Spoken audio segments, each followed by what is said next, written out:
Our epoxy mixed up.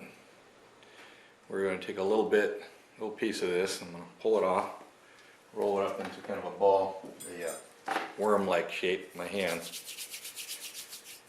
and just going to carefully begin to fill in gaps around the eye, right where there's no grit or oils or anything on the surface of this. I do that in both eyes before I even begin. Take my snake. I'm going to start in that back corner there, and I'm going to just push that in right there. Just kind of work my way forward with it. Any excess can be, again, cleaned off, smoothed out, removed right to the corner.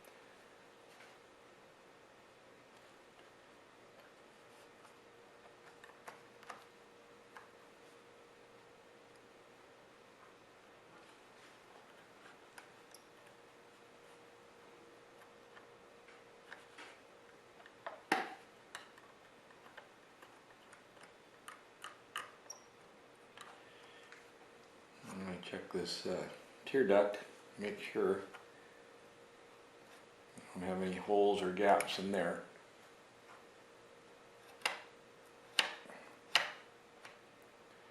This will be smoothed out and painted over. Alright, that's how we do the eyes. We do that to all of them, same method. We'll take a little water and I squirt it on the end of a Q-tip, like this. Make sure it's saturated fairly good, and I go around the eye. Smooth out any excess sculpting material. Clean it off of the eyebrows, eyelashes I mean.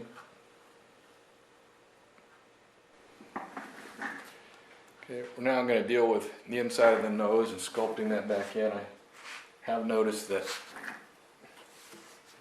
there is a place where the skin was broke right here, and I'm going to begin by cleaning this out and patching that. So again, the same method I used with the eye. Use a little flat piece here, fill that in, run that.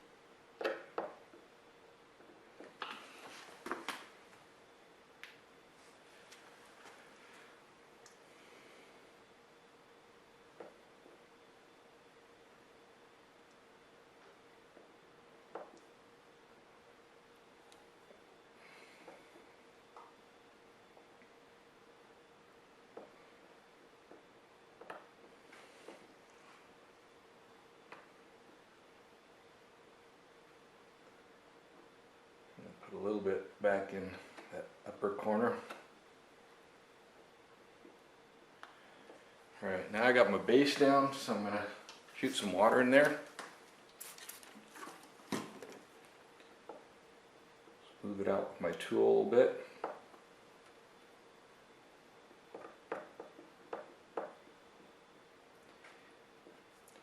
And I find that there are different tools that people can use, but again, using Q-tips is an amazing tool for just, you shoot some water on the tip of that and then you hit the inside. Paintbrush, there's a lot of different ways this can be done, but this works well for me. I found that it smoothens the material out really well.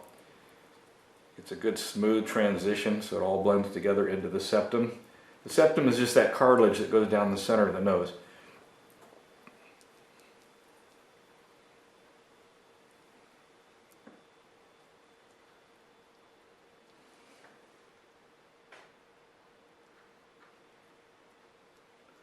Alright. And when I'm happy with that, I'm going to go back now and I'm going to put this lower, there's a nodule there, the upper nose. And I'm going to, drop my material. Let's see. I'm going to go up here and I'm going to put this, I'm going to transition it in from the outer edge. And then I'm going to build it up. And there's like a nodule going in there. If I can get the focus to take in. Let's see if we can see it better here. Not sure if we can. Yep. All right, now I got my base down, so I'm gonna shoot some water in there. Move it out with my tool a little bit.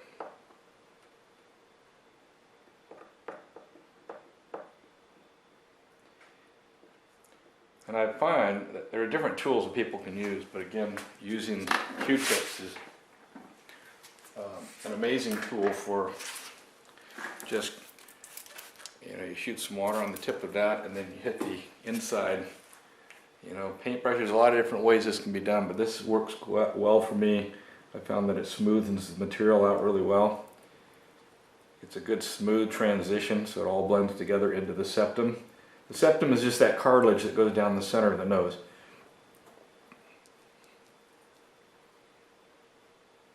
Material. Let's see. I'm going to go up here and I'm going to put this. I'm going to transition it in from the outer edge, and then I'm going to build it up. And there's like a nodule going in there. If I can get the focus to take in.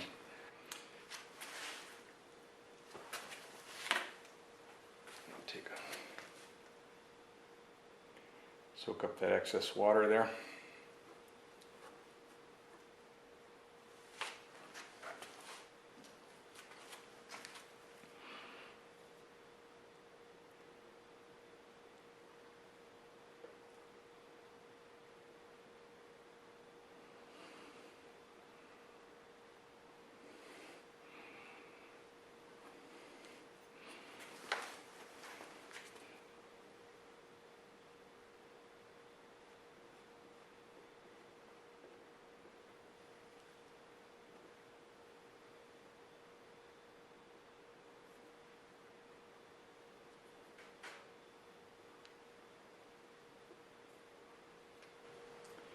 So until it's painted, it doesn't look like too much. We're just getting the general shape.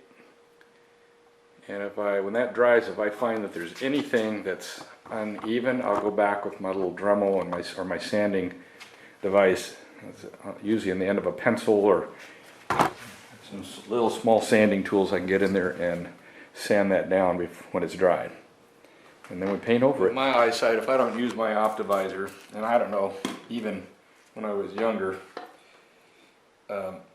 the optivisor helped you get in and really see all that detail up close, and otherwise you finish a project and then you get them go and then put the optivisor on and you realize you really messed some things up. Harder to go back and do it. So these optivisors are pretty amazing things. Just magnifies your work so you can really get in there and see what's going on. Alright, so how am I supposed to know what that looks like?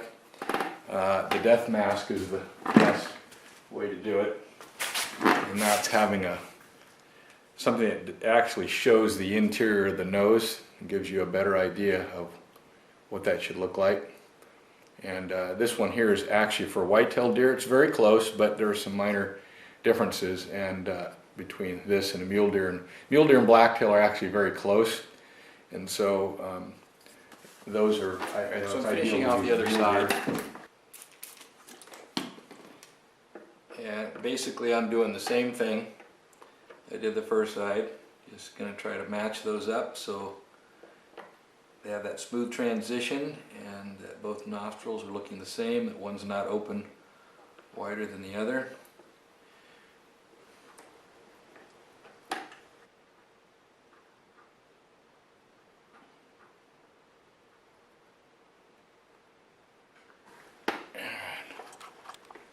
See if that helps.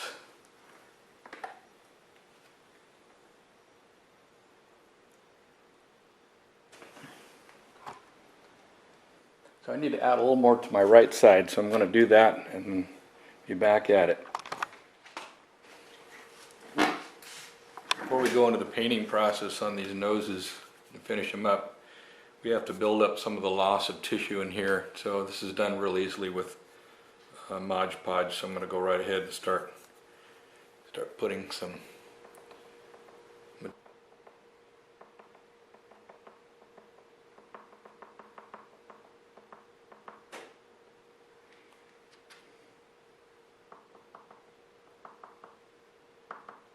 So I just keep working this around until I get this over. These little shapes here are almost like little honeycomb shapes.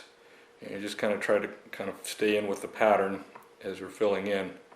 And then as these dry, this Mod Podge settles down a little bit, smoothens out, and then just creates a layer over the nose. It fills in any little cracks that maybe were lost during the drying process. And so we'll go right on over the edge here.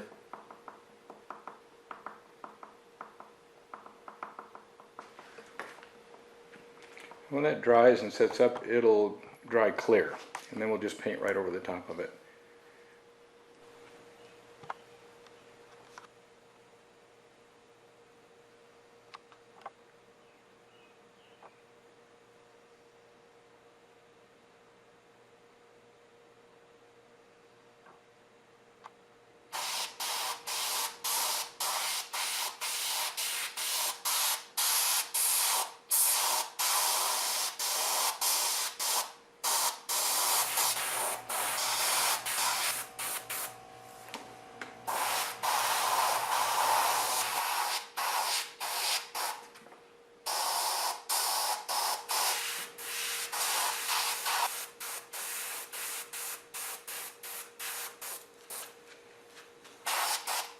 Just laying down the base coat, get it all kind of uniform in one color, and then I'll come back in now with some hand painting and a little bit of more airbrush. Final things off.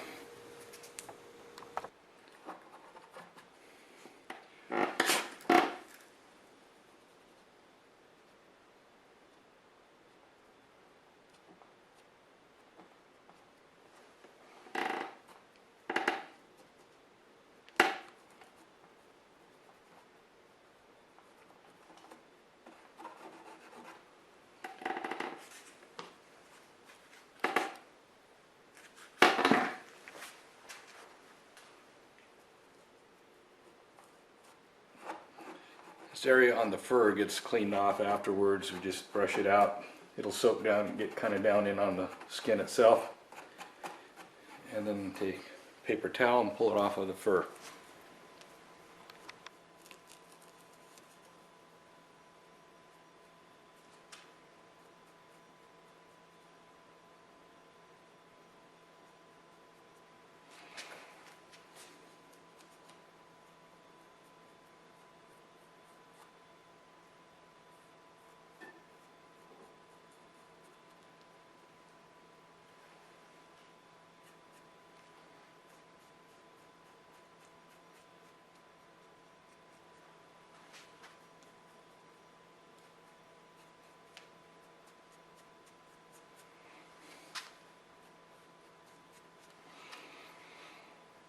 And these here are pan pastels.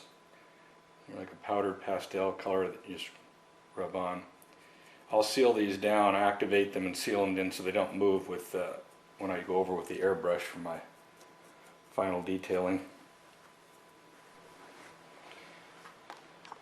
Next color I'm putting on is a raw umber, dark raw umber. Gives a little bit of a brown tint to this nose. And I just kind of pat that in for texture. Kind of keep it off of the middle a little bit because I want this to be a little bit lighter, that portion. I just do that on the nose in each one before I go to airbrush.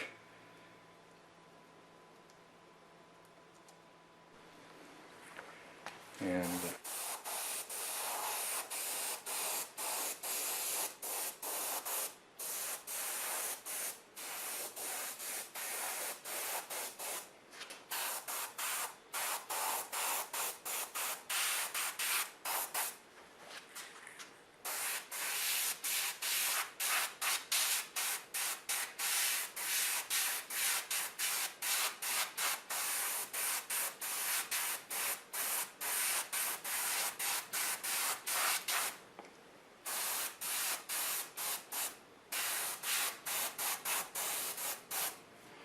so this is a kind of what they call a candy brown, and I use it just to kind of seal things down in place, just before I go over with my black.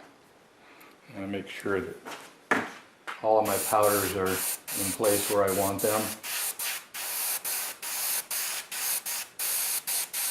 It also tones down the powdered paints a little bit, gets them a little more where I want them.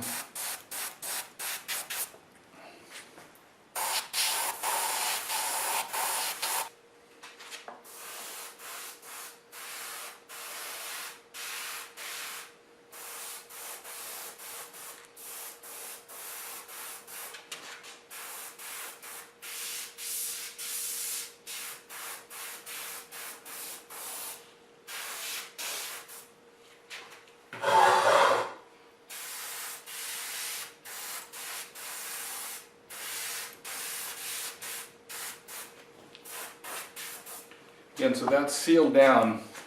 This is sealed down all of my powder paints that I've done, and it's again, it's a candy brown, and it helps to just seal it down, and it's also acrylic, so you can see through it. It's transparent, so it just kind of tones things down and then brings them out a little more realistic.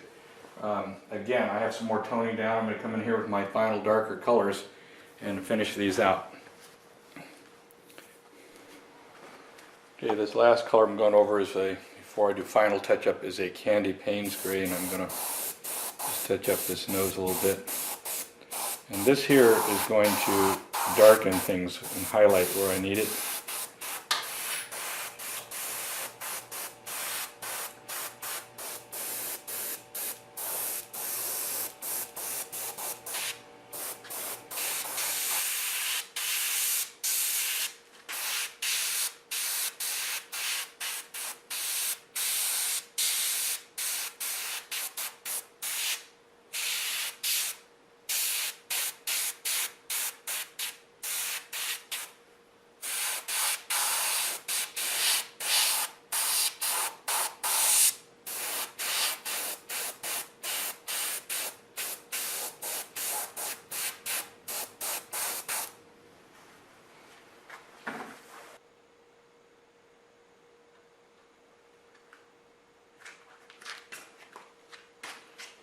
A little gloss on the lower lid.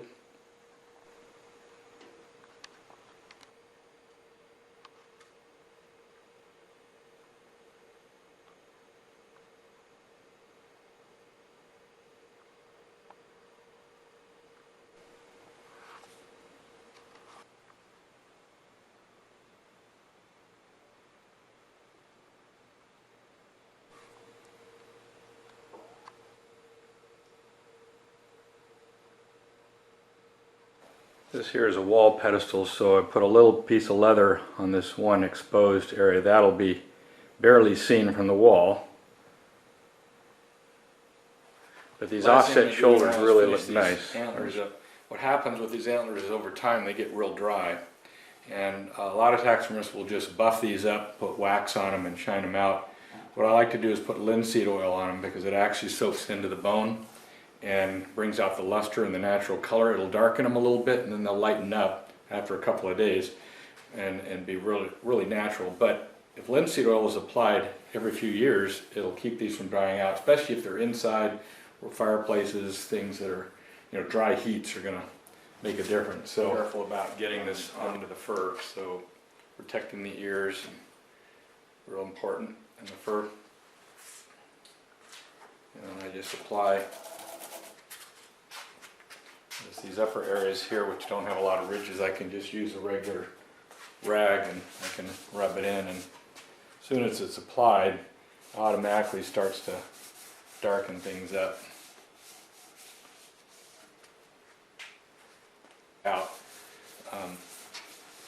Never had an issue with linseed oil, but I could tell if you had high heat, it's very combustible. So you gotta use caution anytime you're using linseed oil, even on furniture. Usually the problem runs into areas of the rags you leave behind and how those can heat up and can create a problem.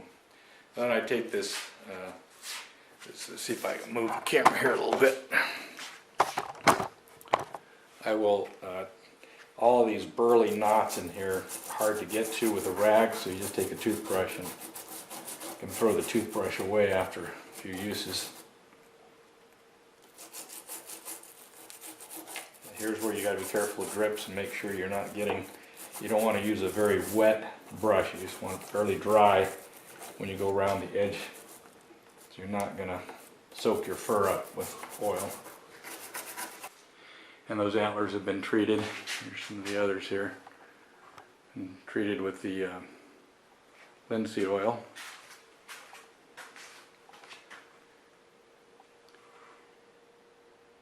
And there's the other one. And this concludes our work on blacktail deer, California blacktail.